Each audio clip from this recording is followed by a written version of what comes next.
Hello everyone, welcome to my channel. We will learn today environmental studies. आज हम लोग environmental studies से झूम कल्टीवेशन को जानेंगे। ये यूनिट जो होंगे ना केवल सीटेट के लिए बल्कि राज्य में जितनी भी टेट की परीक्षाएं होती हैं उसके लिए महत्वपूर्ण है। सो वीडियो को स्किप ना करें, पूरा पूरा वीडियो देखें और अपने नॉलेज को इंक्रीज करें। अगर आप हमारे चैनल पर नए हैं तो जल्दी से चैनल को सब्सक्राइब कर लें ताकि हर वीडियो का नोटिफिकेशन सबसे पहले आपको मिले। तो हम लोग सबसे पहले जान लें झूम कल्टीवेशन के बारे में। तो आप यहाँ देख सकते हैं, it is also known as the slash and burn cultivation. इसे हम लोग क्या कहते हैं? इसे हम लोग स्लैश एवं बर्न कल्टीवेशन भी कहते हैं। ओके, आप समझ रहे हैं इन बातों को? Okay, in this cultivation first land is cleared. देखिए इस खेती में क्या होता है, पहले तो आप जान गए इसे स्लेश और बर्न खेती के रूप में भी जाना जाता है। अब जान लीजिए आप, इन दिस कल्टीवेशन यानी इस खेती में फर्स्ट लैंड इज क्लियर्ड। सबसे पहले हम क्या करते हैं कि भूमि को साफ करते हैं, लैंड को साफ करते हैं। ट्रीज आर फेल्ड यानी पेड़ों को काटा जाता है। एंड रिमेनिंग ग्रासेस और खरपतवार जो होते हैं, शेष घास जो होते हैं, एंड वीड्स खरपतवार, घास और खरपतवार, and other plants part are burned, और जो पौधे के हिस्से होते हैं उसे हम लोग क्या करते हैं, जला देते हैं। आप पिक्चर में भी देख सकते हैं किस तरह से पेड़ों को काट के उसके बाद भूमि को साफ करके उसके साथ साथ शेष घास, खरपतवार और पौधे के हिस्सों को जला दिया जाता है। ओके, हम लोग आगे जानेंगे।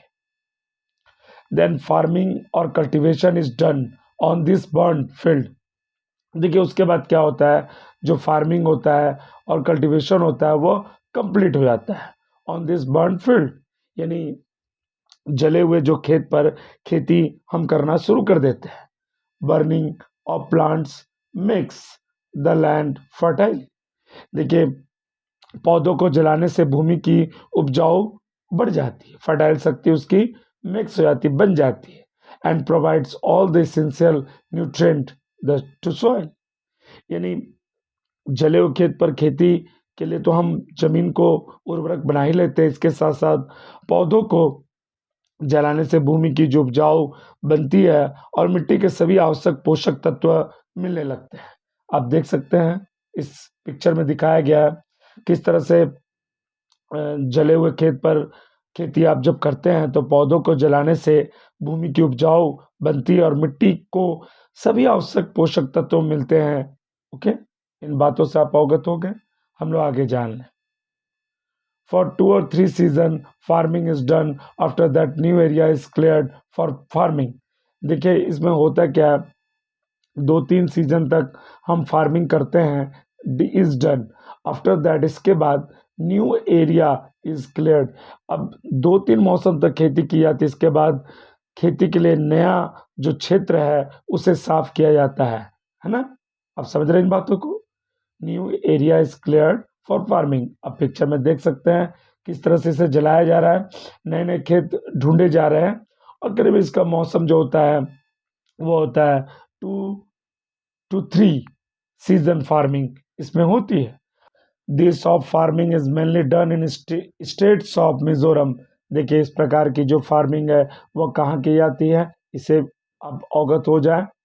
मिजोरम में, नागालैंड में, मणिपुर में, मेघालय में और असम में। यहाँ से आपसे प्रश्न पूछे जाएंगे कि जो श्लेष और बर्न खेती है वो कहाँ पर की जाती है, तो आप बता सकते हैं इन इन राज्यों का नाम, या दूसरे शब्दों में आप कह सकते हैं कि झूम कल्टीवेशन कहाँ कहाँ किया जाता है।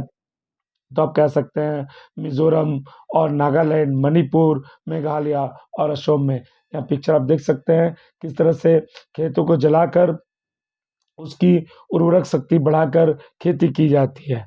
आप इससे अवगत हो गए। हम लोग आगे जान लें। ओके, आगे क्या बताया जा रहा है? One biggest disadvantage of this farming is that it is based on deforestation, and due to deforestation biodiversity and balance of environment is affected।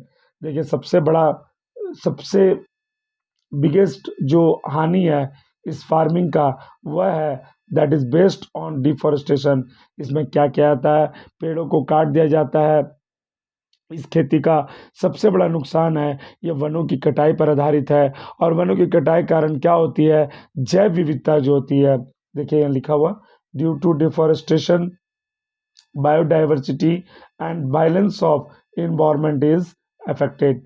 यानी अगर आप पेड़ों को काट देते हैं, पेड़ों की कटाई से जैव विविधता और पर्यावरण का संतुलन प्रभावित होता है।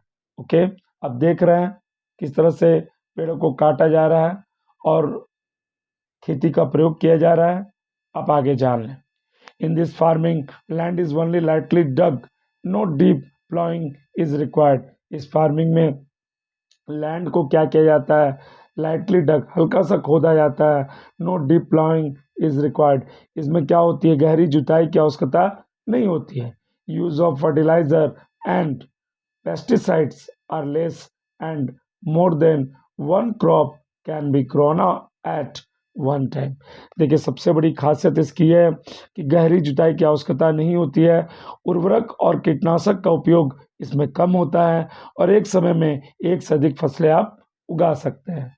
अब देखिए दिखाया गया यहाँ पर पेड़ों की कटाई से किस तरह नुकसान होते हैं और इसके फायदे भी हैं कि इसमें आप कम पेस्टिसाइड्स का यूज़ करते हैं और इसमें एक समय में एक ही खेती आप कर सकते हैं। ओके, इन बातों से आप अवगत हो गए, आपने यूनिट कंप्लीट कर ली। यदि आपको वीडियो पसंद आया तो अपने दोस्तों के साथ शेयर करें और वीडियो लाइक करना ना भूलें। वीडियो देखने के लिए धन्यवाद।